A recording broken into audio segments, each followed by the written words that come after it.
धन्यवाद प्रणिता. पटकन आपण आता आमच्या मुंबईतल्या प्रतिनिधीपर्यंत पोहोचतोय. मनोज दयाळकर आपल्या सोबत जोडले गेलेले आहेत. मनोज दयाळकर यांच्यासोबत मनसेचे उमेदवार यशवंत किल्लेदार आहेत.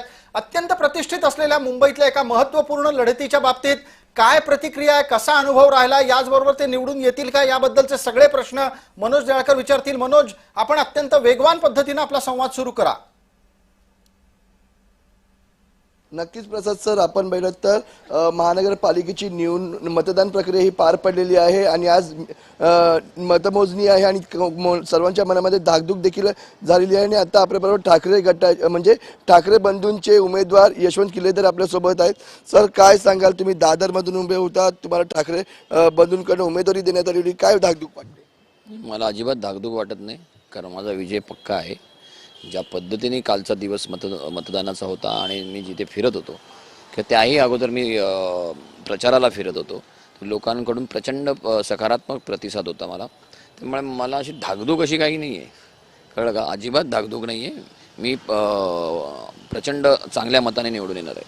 पण जो कौल दाखवतोय तो पूर्णपणे महायुतीचा या ठिकाणी कौल दाखवतोय. मोठ्या संख्येने महायुतीचे उमेदवार हे जिंकले. लोकसभेला देखील असेच कौल दाखवले गेले होते ना, 400 पार आहे वगैरे. आणि त्याचं काय झालं होतं, हे सगळे फेक नेरेटिव्ह तयार केले जातात संभ्रम निर्माण करण्यासाठी, सगळी यंत्रणा हाताशी धरून, अगदी मीडियाला देखील हाताशी धरून. मला वाटतं लोक आहेत ना, लोक सुज्ञ आहेत, लोक त्यांचं मत बरोबर देतात. आणि मला वाटतं दुपारपर्यंत तुम्हाला सगळ्या हे जे काही पोलखोल आहेत तुमचे, त्यांचा बोजा वाजलेला दिसेल. काय वाटतं, कालची जी मतदान प्रक्रिया झाली त्यामध्ये मोठ्या प्रमाणात मशीन देखील बंद पडल्या, शाईचा देखील मोठ्या प्रमाणामध्ये म्हणजे मशीन बंद पडल्या, चला टेक्निकल प्रॉब्लेम आहे, तुम्ही रिप्लेस केल्यात, नंतर टाईम एक्सटेंड करून दिला, एखाद दुसऱ्या ठिकाणी घडलं तर ठीक आहे. सर्रास सगळ्या ठिकाणी घडतं म्हणजे हे जाणीवपूर्वक होतं. इंकचा सुद्धा तोच प्रॉब्लेम आहे.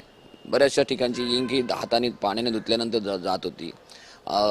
जो काही बाहेर BLO बसवले होते त्यांनी, त्या BLOना आदल्या दिवशी ऑर्डर आली होती की तुम्हाला उद्या ड्युटीवर जायचं आहे. म्हणजे त्यांना ट्रेनिंग नाही, काही नाही, त्यांना स्वतःलाच काही कळत नव्हतं. त्यामुळे लोक तिकडे स्टक होत होती, रांगा वाढत होत्या, लोक कंटाळून जात होती. परत इमारतीच्या इमारती दुसऱ्या वॉर्डमध्ये गेल्या होत्या आयत्या वेळेला. म्हणजे साधारण दादरमध्ये एवढा मोठा दादरचा प्रभाग आहे, त्यातली मधलीच बरोबर एखादी सोसायटी कशी दुसऱ्या प्रभागात जाते, असं ठीक एका ठिकाणी झालं समजू शकतो. संपूर्ण मुंबईत ह्या गोष्टी घडल्यात. म्हणजे ह्या सगळ्या गोष्टी जाणीवपूर्वक केलेल्या आहेत, जेणेकरून मराठी माणूस जो एकवटला आहे त्यांच्यामध्ये कुठेतरी विस्कळीतपणा आणायचा, कुठेतरी त्यांना संभ्रम कंटाळायचं, मतदान कसं कमी होईल, या दृष्टीने केलेल्या ह्या जाणीवपूर्वक गोष्टी होत्या. तर मला वाटतं जरी लोकांनी जिद्द सोडली नाही, लोकांनी ठीक आहे इथे ना आम्ही तिथे जाऊ असं करून मतदान केलेलं आहे. मतदानाचा टक्का देखील त्यामुळे वाढलेला आहे. माझ्या प्रभागात 58% मतदान झालेलं आहे. पण जे अडचणी या सर्व आल्या त्यामुळे काय निकालामध्ये बदल दिसून येईल, कोणाच्या बाजूने निकाल नाही, ह्याचा नक्कीच फरक पडेल. काही प्रमाणात बदल काही ठिकाणी दिसून येईल. माझ्या प्रभागात नाही येणार, कारण माझ्या प्रभागात मी चांगली चोख फिल्डिंग लावली होती. मला कल्पना होती या सगळ्या गोष्टी हे सगळे चावटपणा होणार यांच्याकडून. हे नतद्रष्ट लोक आहेत, हे कधी फेअर निवडणूक किंवा म्हणतात ना ती फेअर पद्धतीने निवडणूक लढवण्याची यांची पद्धतच नाही. हे सगळे दरबारी राजकारणी लोक कूटनीती वापरून जे काही करता येईल करणार, हे मला ह्याची कल्पना होती मला, कारण ह्या अगोदरच्या अनेक निवडणुका मी लढवलेल्या आहेत पक्षासाठी. तेव्हा मला ह्या गोष्टी जाणवलेल्या. त्यामुळे ह्या आम्ही सगळ्यांनीच म्हणजे याच्यावर दक्ष आधीपासून होतो. आम्हाला पक्षाकडून ह्या सगळ्या सूचना होत्या की ह्या अशा पद्धतीच्या. तुमचा विजय होईल तुम्हाला? हो, माझा विजय पक्का आहे. मी रिलॅक्स आहे, शांत. मी 8 तास झोपलोय आज, रिलॅक्स आहे मी पूर्ण.